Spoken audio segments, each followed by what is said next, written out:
Radio.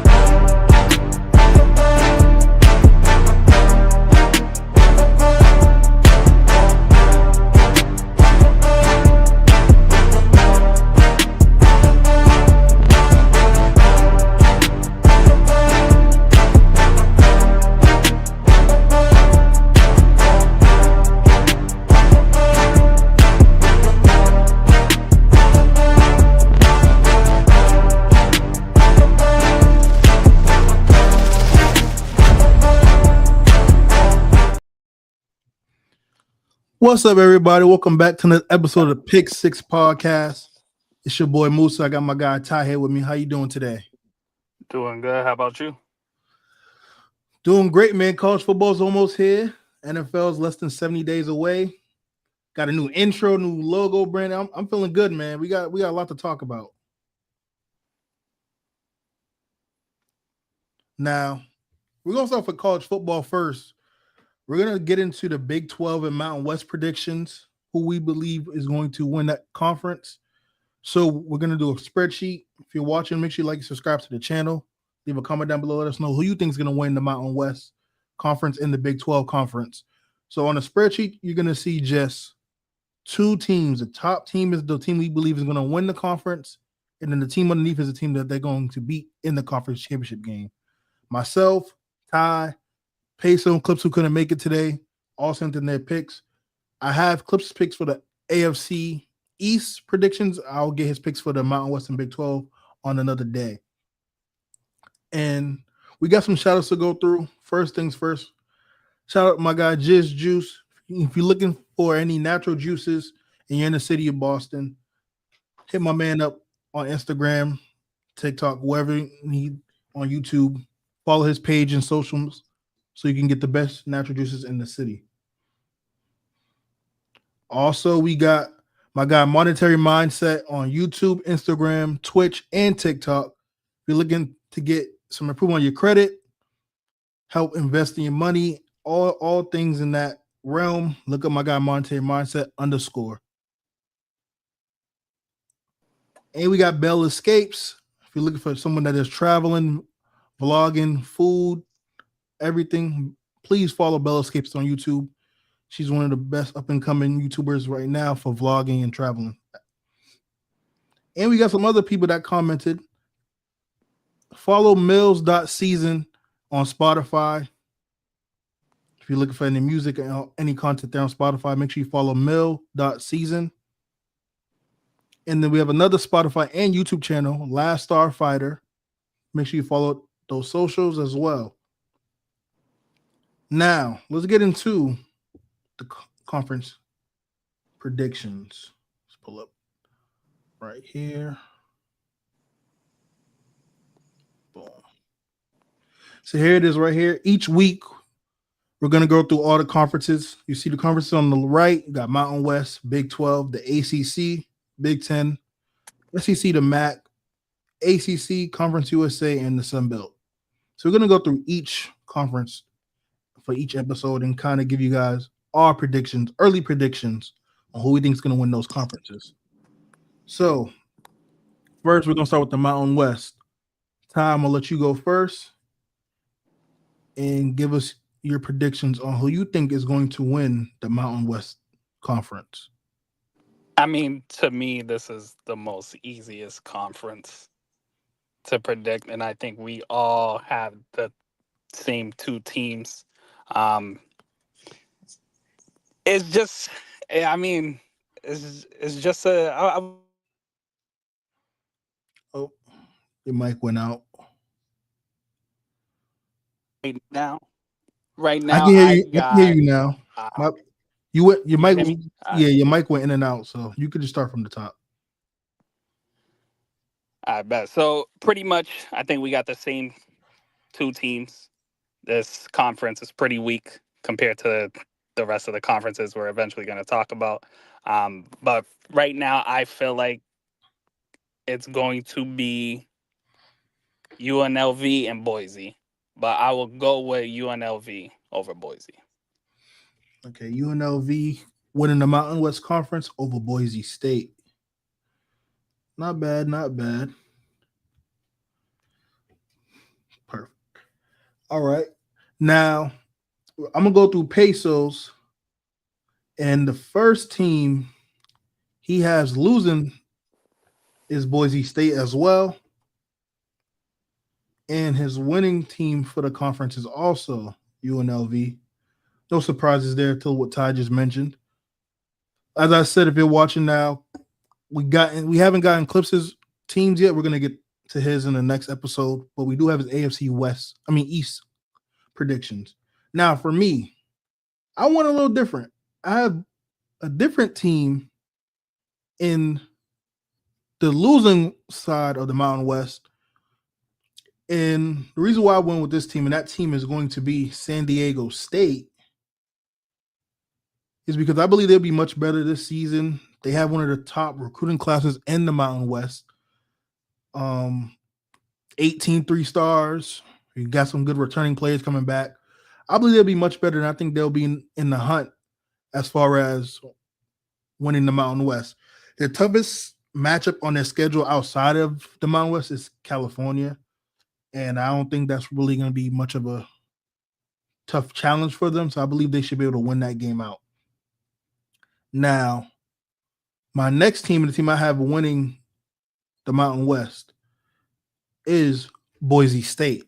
So I do not have UNLV winning the Mountain West. It was tough because I think it's going to be a 4, maybe 5 team race.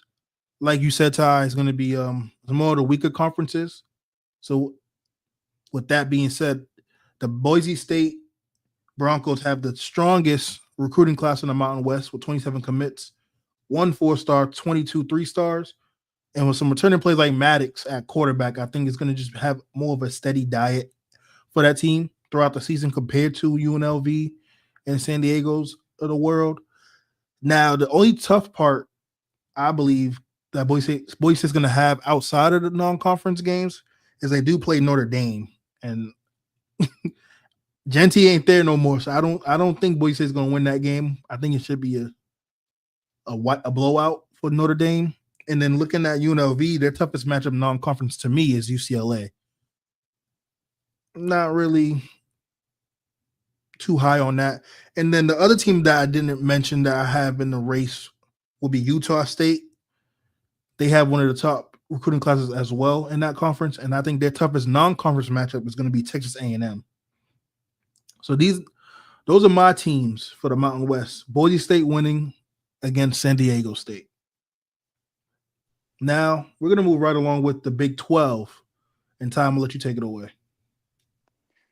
Yeah, I wanted to be biased. I wanted to be biased. I wanted to come on here and be like Colorado over whoever, And I do think they got a good recruiting class. I do think they're going to – a lot of people have them being like 5 or 6 wins on the season. I don't have Colorado doing that. I think Colorado can match their win total, which was 9 last season. So I do think they're going to be better. However, there's just a lot of good teams in this conference, in my opinion. So right now, I have Kansas State over TCU. Interesting. Okay. Kansas State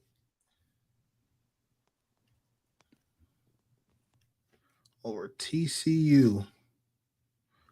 Is there any backstory or no reason why you picked TCU or in Kansas State? I mean, like I told you, there's a lot of good teams in this conference. Iowa State, I think, is still a good team. They just didn't recruit as good compared to the other teams in the conference. I just want to. I think you're not going to see the BYU in here anymore. I think we're going to get some fresh faces. It's going to be probably one of the best conferences. Yeah, I know they don't have the best teams, but like you said, 4-team races, 4 or 5-team race. I This was gonna, conference is gonna go down to the wire, and yeah, we're gonna look back on like their week 1 matchups to be like, this is what cost them, or this is what helped them. It's gonna be crazy. I agree. The Big 12 is loaded, and everyone that knows college football knows that the Big 12 conference is known for its high-powered offenses when it comes to offenses. So they're going to be throwing the ball a lot all over the field in that conference. But I agree. It's going to be a tough one to predict. This one was definitely one of the toughest ones I had thought about, and I think it's going to be my toughest one outside of the SEC. Even though we know the SEC is going to be top heavy, but just trying to choose a winner out that conference is going to be a little bit more easier compared to this one. So, to your point with the recruitment, TCU does have the best recruiting class coming out of the Big 12 this upcoming fall with 31 commits. Kansas State's right behind them at 26. And can't poo Colorado. Colorado's at 4th. And the third recruiting class is Baylor, but BYU's at 5th. So, like you said, Ty, it's going to be a tough conference to win. We have a comment. Nathan Mango says, "What's up? What up, Nathan? Man, appreciate you commenting and joining the show." For those that just joined the show, we're going through the Big 12 and Mountain West conference predictions. Who we have early predictions, who we have winning these conferences. The teams that you see in the top is the teams we have winning the conference, and team below is the team we have them beating in the conference championship. Once we get through that, we're then going to transition to the NFL, talk about the trade with Jalen Ramsey, and then we're going to get into our AFC East predictions that you see in the title. Nathan is a Steelers fan. Oh man. Stay tuned. That's the first we're gonna talk. Enjoy. Yeah, we're gonna talk about the Steelers in just a moment. We're gonna just finish up the Big 12 right now. So now I'm gonna go through Peso's list what he sent me. So the team he has losing in the Big 12 championship game is Iowa State. And the team he has winning, just surprising, and I love the variety in this. He has Texas Tech winning the Big 12 championship. So we got some differences here. I love it. Now for me, the team I have losing in the Big 12 is going to be Iowa State. Although they don't have a top 5 recruiting class in their conference, in fact, still a good team. Yeah, they have a lot of returning players. In fact, they're in the back end of the top 15. They're 13th in their conference for the recruiting class. But I just feel like with a lot of the returning players, they're going to have a veteran presence, and I think they're going to be able to kind of stir the I don't want to say stir the ship or stir the pot, but more so stay afloat throughout that conference, especially with the coaching and everything they have going their way. So I'm going to go with Iowa State losing in the Big 12 conference championship game. Peso with a comment. Texas Tech's defenses, watch out. Oh, I'm gonna be watching. We're gonna lock in. I haven't watched much of them last year, so I'm definitely gonna try to tune in more to their games this year. And then they do another comment. I'm getting a Jalen Ramsey jersey. Ooh. I hope you got a Minka Fitzpatrick one still. I hope you're gonna get it. I'm gonna get you an Aaron Rodgers one too. Just so you can burn it when he ruins your Steelers this season. But nonetheless, man, the winner I have for the Big 12 Conference Championship is also Kansas State. One of my main reasons why I picked them, no tie, was because they have one of the more consistent quarterbacks in that conference, and that is Avery Johnson. I think adding him, and then you still have, I believe Dylan Edwards is still there, the running back who transferred there from Colorado. I think adding those two in the backfield and everything else that they have on that team, I think they're going to be the team to beat in that conference. So this is our predictions for the Big 12 and Mountain West. Now, I'm going to stop sharing for a second. I did not know you was not there, Ty. Yeah, it kicked me off in the middle of me saying something, but I just wanted to say the thing with Iowa State, and this is probably an early prediction, I think they dropped that first game. I think Okay. they dropped that first game. That's why we're going to look at this when it's heading towards the end of the season, and we're going to be like, yo, Iowa deserves to be there, but we're like, you dropped that first game against Kansas State. That's what I think is going to happen. And to your point, I think that's why we get the rematch in the Big 12 championship game. And Iowa State just still can't get their get back. So that's actually a very good point to point out. So here is our not final, but our predictions for these two conferences. On the next episode, we're going to be doing the ACC, the Big 10, and the SEC. So stay tuned for that. But now we're going to move our focus onto the trade of the end of the offseason, pretty much. And that is, before I get there, we have another comment. Peso. Arizona State will be slept on again. Quarterback is coming back as well.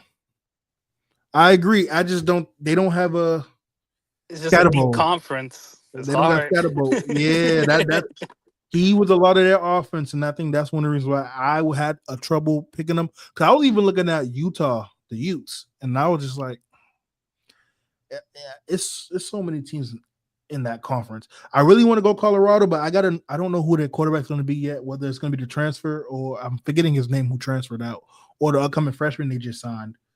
But I seen their second year tackle, Seaton, I think is how you pronounce his last name. He's been working hard in the offseason, so I'm gonna love to see what he does for the upcoming season. I know Marshall Falk is there now coaching. I think he's helping with the running backs. So yeah, Colorado should be in the mix as well. And to your point, Pace, so the conference is very, very deep. So now, time to get to the NFL talk. Jalen Ramsey and can't forget the other person in this trade, Jonnu Smith, tight end, have been traded to the Pittsburgh Steelers in exchange for the three-time All-Pro Minkah Fitzpatrick in a pick swap. This trade also helps the Dolphins because they don't have to pay out the bulk of Ramsey's contract. The Steelers have to pay out the remainder of that contract. Jalen is also going to get a $1.5 million raise with compensations up to $26.6 million. And the Dolphins only have to pay out $3 million of the remaining contract that Ramsey has. Also, Jonnu Smith received a one-year contract extension worth $12 million as well. Jalen Ramsey is a 30-year-old defensive back. He's joining the Steelers. What are your thoughts on this trade, Ty? And then what are your thoughts on the Steelers with this move adding not only Ramsey, but Jonnu Smith? I mean, you know me, I would have loved Jalen Ramsey back in LA. So I didn't like it because of that. However, I like it for the Steelers because it's kind of what you needed. You needed that tight end weapon, and you need another superstar, pretty much. Yeah, you had to give up a star for a superstar, but that's the price it comes with at the end of the day, because I'm pretty sure you didn't want to end up paying both of them because you would have had to trade one anyways. But I don't think it changes anything in my personal opinion, because yeah, the Steelers are in a win now situation, Right. but usually in the NFL, your win now situations are at least 2-3 years. Aaron Rodgers is only playing this season. So if they don't win this season, what's the point? And they're not going to win this season. But also real quick, and I'm going to let you finish up. Nathan had another comment. He says, who is Alabama's quarterback this year since they lost Jalen Milroe now that he's in the NFL and he was drafted also by the Seattle Seahawks? They have 5 quarterbacks on their roster. Yep. However, 3 of them are true freshmen. So I'm not going to mention those 3 because I don't think they're going to start. The 2 quarterbacks I believe that they're going to be fine for the number 1 spot for Alabama is junior Cade Kuroff, who's 6'1", for those who want to know his height. But then also you have the sophomore 6'2" quarterback Ty Simpson, who I believe is going to be the one starting for the upcoming season. So those are the quarterbacks currently on Bama roster who I believe is going to be fighting for that starting position. Peso also agrees Ty Simpson will be the one starting. Oh, he said he was already named the starter. Okay, so there it is right there. I kind of figured that. So Bama has their guy at quarterback. Now, back to the Steelers, as you were saying, Ty. Yeah, I don't think it just puts more pressure on them to win this year. Because once Rodgers leaves at the end of the year and you don't win, who are you gonna start next season?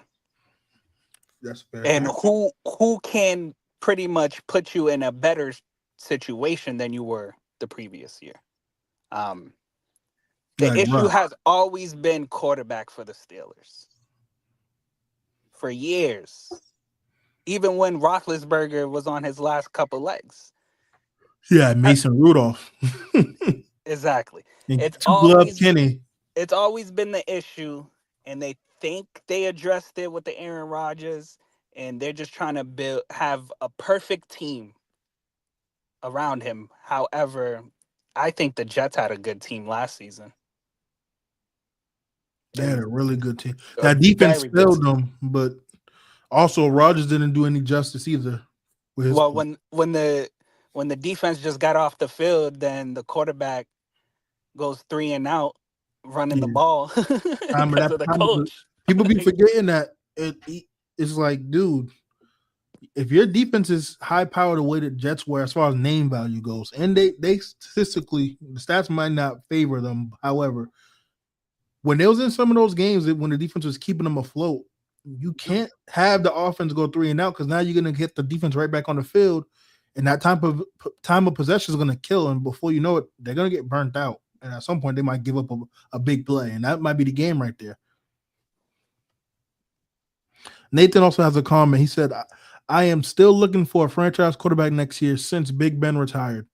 And that's the issue. Well, you had Shador sitting right there. You didn't get him for whatever reason. Better yet, you had They have Jalen Milroe was there. yeah. You didn't get him. Like you guys went and got Will Howard. First of all, that's only this class. Let's talk about all the other draft classes where they should have probably taken a quarterback eventually and never did. Couldn't they have got Lamar in that 2018 draft? I mean, anyone could have got Lamar in that 20. Yeah, I'm just trying to remember. I'm trying to remember who was the Steelers' first round pick in that draft. I don't remember. Anyway, but Nathan's point, another comment. Shador was still there at pick 21. Yeah, and He was there he was there for 2 days. And that's the crazy thing about it. I mean, I like Will Howard, don't get me wrong, but I don't think he's going to be the savior for that team. Now, if he is, by all means, Steelers will be in good hands. Yeah, but it just put more pressure on him or a actual rookie next year to actually be a playoff team and to actually compete for a title, because you're having TJ Watt on, I believe he should be on his last 2 years maybe in his contract. And thank you, Nathan, for making sure I was correct. Yes, he was drafted in 2018 for Lamar Jackson. But yeah, as far as TJ Watt goes, I believe he has maybe one more year or two, like to your point, on his deal. However, they've been in talks about this contract extension. They have not been seen eye to eye, and he's feeling disrespected. Well, yeah, because why would he sign a 4 or 5 year extension when it's not guaranteed who the quarterback even is after this season? But not only to that point, I think his extension is really due to the money. I don't think Pittsburgh is kind of lowballing him, as I believe, as far as the contract talks with the money annually. And yeah, he's like, look at my numbers. I've been one of the best pass rushers in the league. He is one of the best pass rushers in the league, and he's very well rounded. He doesn't have a weakness. He can play in the passing on the pass. He can play the run really well. He legit is one of the few defenders, pass rushing or period, on the defense side of the ball that literally wins you games. So don't understand. I guess the Steelers feel like he took a step back a little bit, but It's because he wants Myles Garrett money, and he deserves it, I believe. but he's not. I'm telling you, He's not Myles Garrett, he's not Myles but he's Garrett. pretty damn close. But I do agree if you literally watch him play, he's everywhere, and that's what I love about him. Put him on the edge. You can have him play in the pass in zone coverage. Like he does so much, and it's not like some other players who I won't name. Oh, who I won't name to be respectful. Who we glorify, and it by all means they deserve to get the recognition as one of the elite pass rushers in the league, but they're not good at the run, stopping the run, compared to what TJ does, where he can get at the passer and stop the run. So, yeah, I think TJ deserves his money. Also, to your point about Aaron Rodgers, he has DK Metcalf now, and they got rid of Pickens, which I thought they should have kept Pickens. And I think this is the year DK need to put up or shut up, because I think there's a narrative going around about him just being all athlete, but not being one of the consensus top receivers in the league like he should be, based on his physical ability. And not so I love DK's game, but I think it's time for him to prove why he should be in those talks. But what talks though?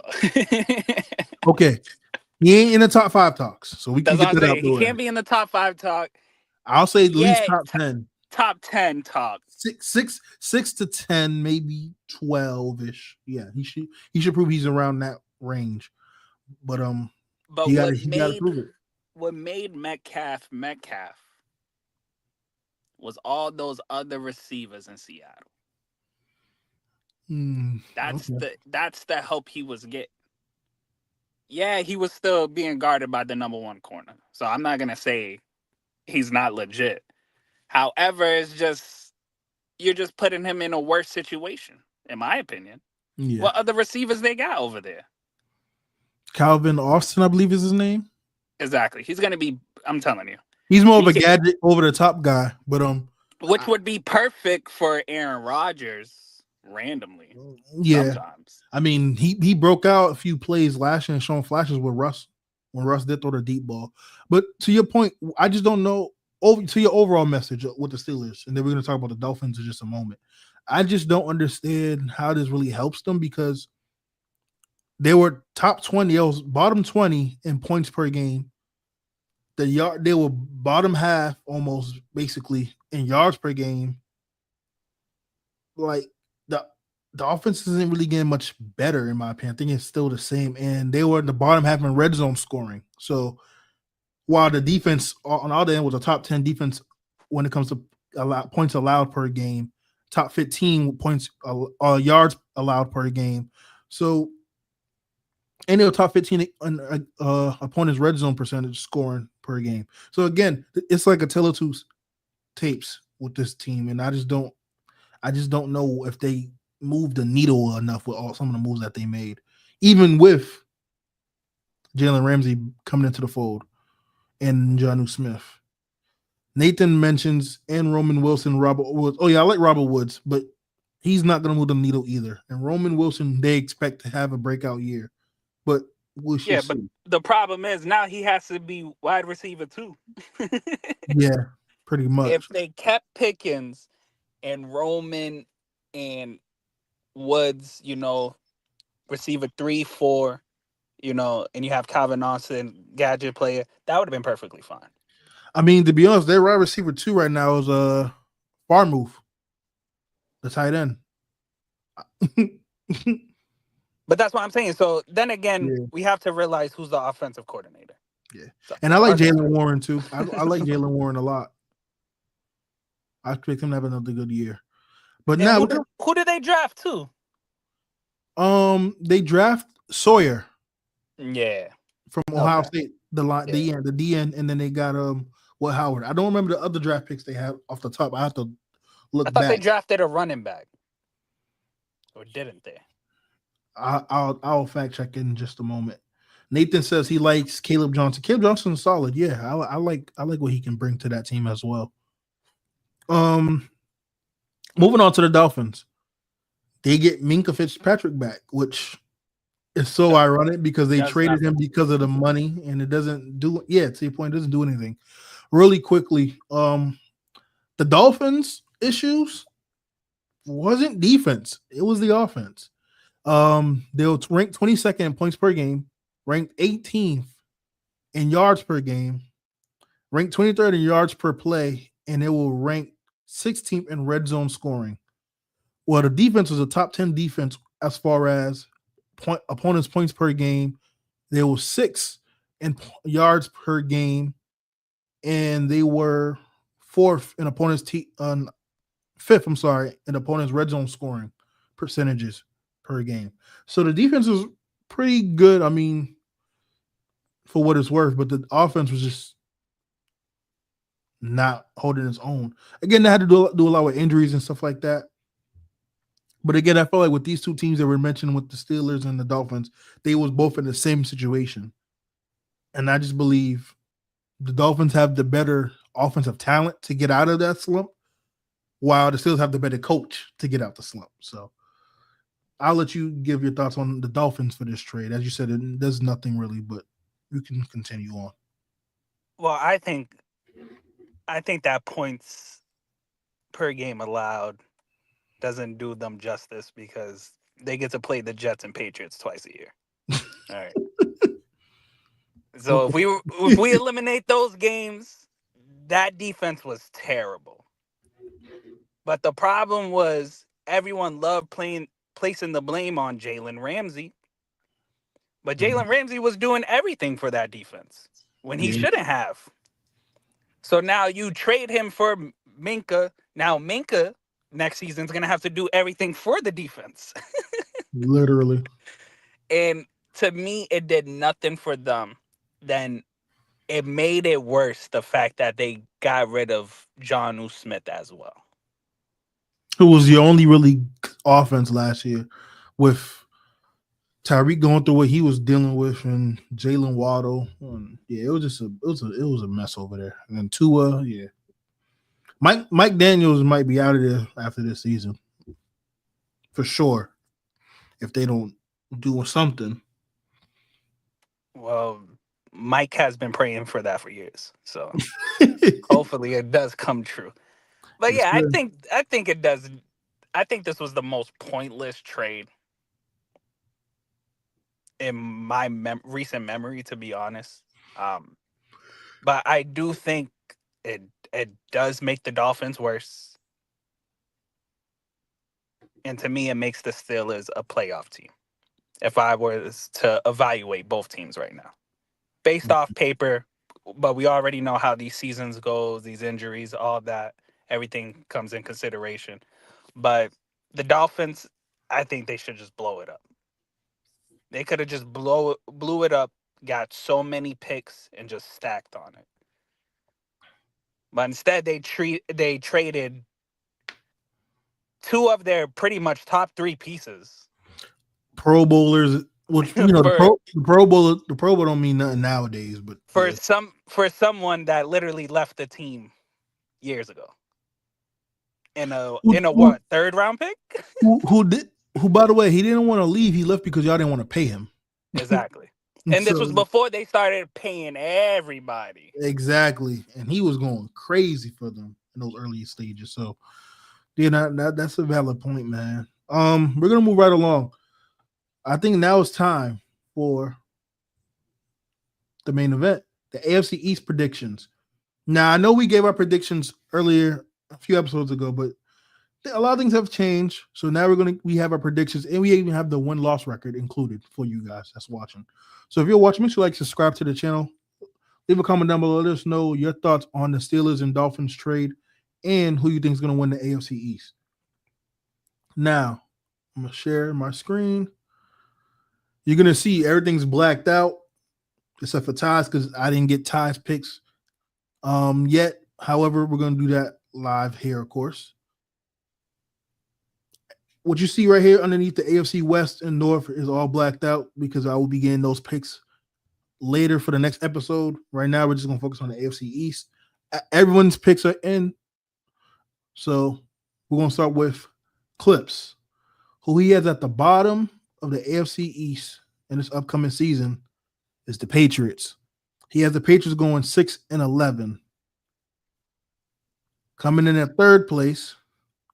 First of all, that's a good division if last place is 6 wins. That's fair enough. Yeah. Coming in at third place, Clips has the Dolphins going 8-9. And in second place, he has the Jets going 10-7. By the way, I did not ask Clips who he had these teams, who did he have these teams winning and losing to. I just asked him to send me the list with the record. And that means obviously the number one team in the AFC East he has is the Buffalo Bills going 11-6. Just by a game over the Jets. Kind of crazy. So, kind of crazy. Nathan has a comment. He says, what do you have my Pittsburgh and Panthers call? Wait, what do you have my Pittsburgh Steelers? He also is a Panthers fan, winning record. Okay, as far as the Steelers go, I haven't thought about the AFC North yet, but I will say, because I did go through some of the AFC East, and some of these teams are playing the Steelers, and I do have the Steelers beating the Dolphins. So that's one game. I have them also beating the Patriots. I'm looking down at my phone because I had my notes for the AFC East on my phone. And that's it. I don't think they play the Bills or the Jets, but that's 2 wins right there at least. And off the top of my head, I believe they will split against Cleveland. And I think they actually sweep Cleveland, so that's 4 wins. And I believe they split with the Bengals and the Ravens. So that's at least 6 wins off the top of my head, maybe. I could switch that up, though, so don't hold me on that. Do not hold me to that. Now, moving on. We'll get the Pesos, and then we're going to let Ty go ahead, and then myself. For Peso, at the bottom of the AFC East, he has the Dolphins going 8-9. So, Ty, the lowest team in the AFC. Yeah, y'all making this division seem very good than it is. Good thing I'm next. I'm gonna bring it back to reality. Third place, he has the Jets going 9-8. First of all, if the Patriots winning 10 games, the Jets better be winning 10 games too. Second place, he has the Pats winning 10 games. And then the number one team, obviously, is the Bills winning 13 games. Ty, I think I'm going to take it from here because I think you said you bringing things back to reality. So I might as well just get my list out the way now. Don't tell me you're one of those. Oh, my God. At the end, in my list, I have the Jets going 8-9. Yo. And I can run off the losses. I have it right here on my phone with the losses. So I didn't, just so people are clear, I had the Jets losing to the Pats. So I believe they will split with the Patriots. I believe they get swept by the Bills. I have them losing to the Cowboys, the Broncos, the Buccaneers, the Ravens. I believe they split with Miami. And I believe they lose to the Bengals. Now, I believe the Jets probably have one of the tougher schedules in this conference, in this division. So that's kind of why I had them where I had them. But my biggest pushback is not because of the defense, it's the offense. I have to see Justin Fields. He's the biggest question mark for me. If he can play in a little better in the pass game than what he did in Pittsburgh, along with how well he did in the run game in Pittsburgh, then they might win more than 8 games for sure. But just looking at the schedule and off the top of my head right now, I went with these losses. Now, next, I have third place, the Dolphins at 9-8. I will say this, with from 2 to 3, it can interchange by far. I'm just looking at what I see based on what the additions to each team was in the schedule. Dolphins 9-8. I have the Dolphins losing to the Bills twice, the Commanders, Steelers, Chargers, Bengals, Jets, and the Patriots. So that totaling up to 8 losses. You're forgetting a couple more teams on that on that list. Yeah, I mean, I was looking at the.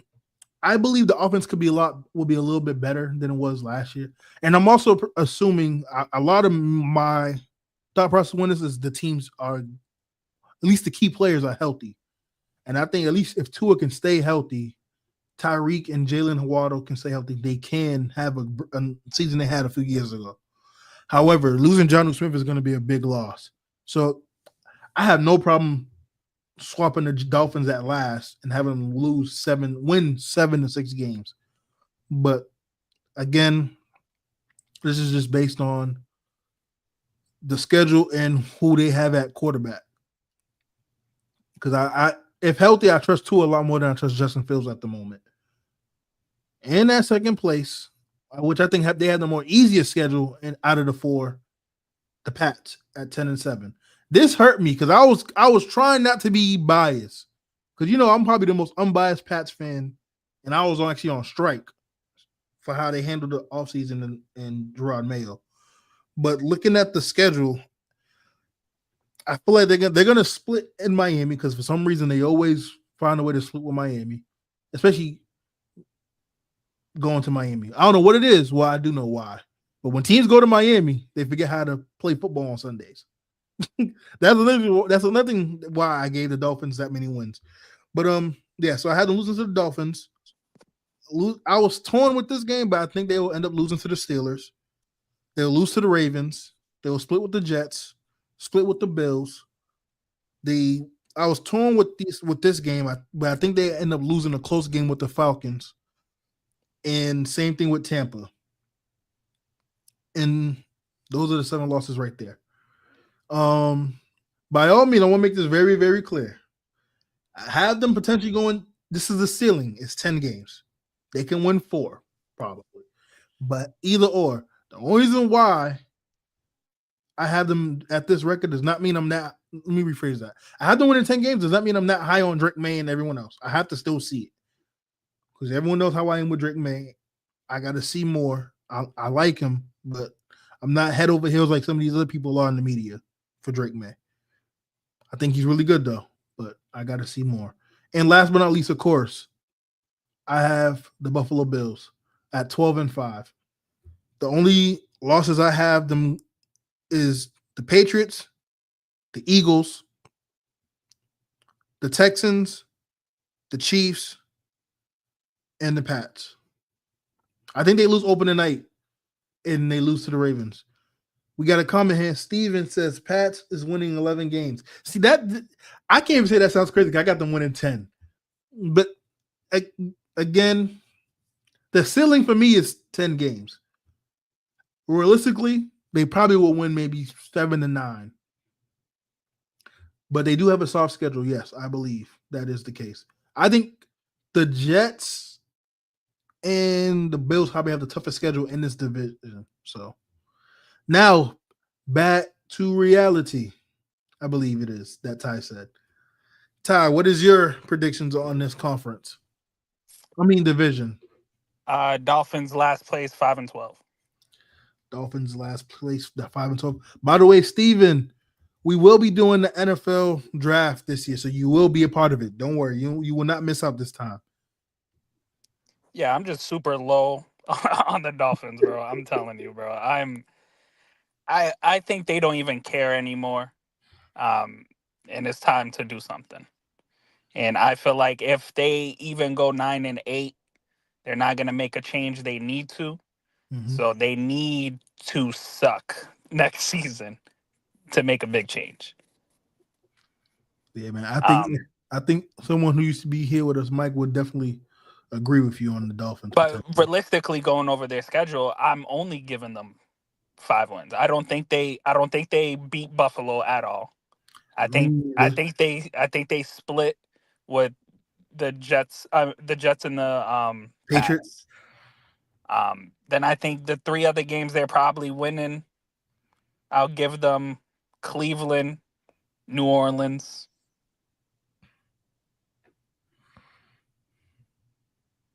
Indianapolis. You think Indianapolis. I think every other team they match up with is way better. don't they play the Panthers too, right? Yeah, that's what I'm saying. Yeah. I'll give them Colts, Panthers, Saints, I don't know. and Yeah, they might lose to the Colts. one jet win and one win against the Pats, bro. I'm Damn, telling you. you got me sick again. I don't know. They might lose to the Colts. Yeah, they might.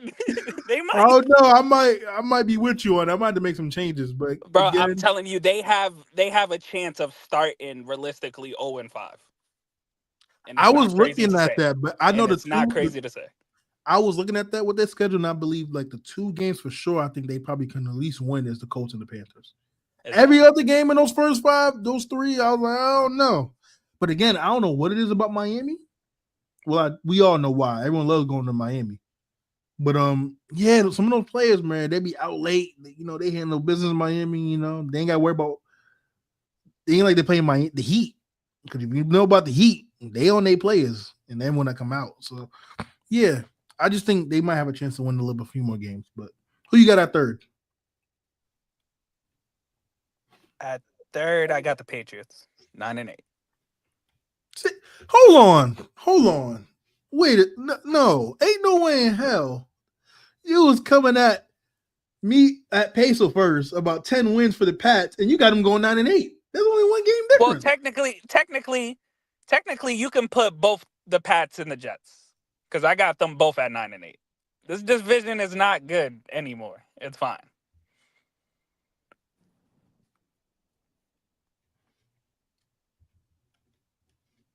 It doesn't matter who's above, who's not. These are the teams. Those 2 teams are fighting for that 7th seed, bro. I'm telling you. Then the Bills are going 13-4 because it's the Bills. I don't know. I think they go 12-5. Clips at 11-6. I'm not gonna lie. I was teetering that 11 win mark. I was at first before I finished my list, and I went back. And I looked at the schedule, and then I looked at the time and month that they're playing. Like, I forgot who it is, but they play a third. I think they play a Sunday game, and then go right into a short week and play Thursday. And I forgot who it is at the schedule. I have to pull up the schedule again. I was like, oh, they might lose that Thursday game because it's a short week. And then I looked at Jets and Dolphins. They'll probably lose to the Jets, beat the Dolphins. If anything. And then I believe they lose to Pittsburgh because of the defense. And then no, I didn't have them. I had them losing to the Steelers at first because of the defense. Then I scratched that, and then I'm going on 12-5. That's what it was. But yeah, I think the Ravens beat them first game of the season.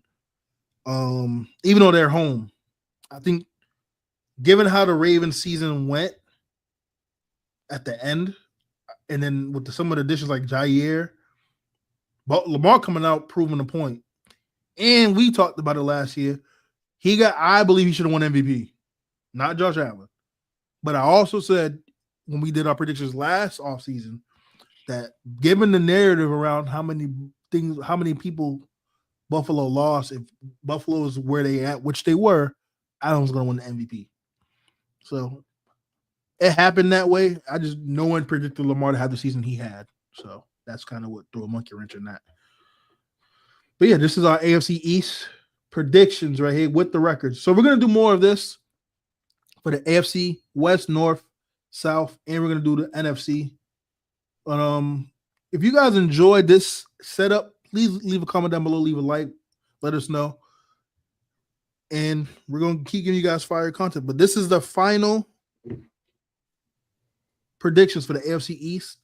I don't have no crazy takes just yet. I have to look through because I had a crazy take last year with the Commanders and it was almost true. But yeah, so this is it. And this is going to be the show. If you made this far, make sure you like and subscribe to the channel. Leave a comment down below. Let us know your thoughts on the show. Who you think is going to win the AFC East? Is it over or under on 11 wins for the Patriots? Is it over under 13 wins for the Bills? Nonetheless, leave those comments down below. We appreciate you guys. Hope you guys have a great and restful Sunday. We'll see you guys on the next episode. Make sure you leave a comment down below. Let us know what businesses or whatever you got going on so we can promote it on the next show as well. See you guys on the flip side. Peace. Peace. Brady.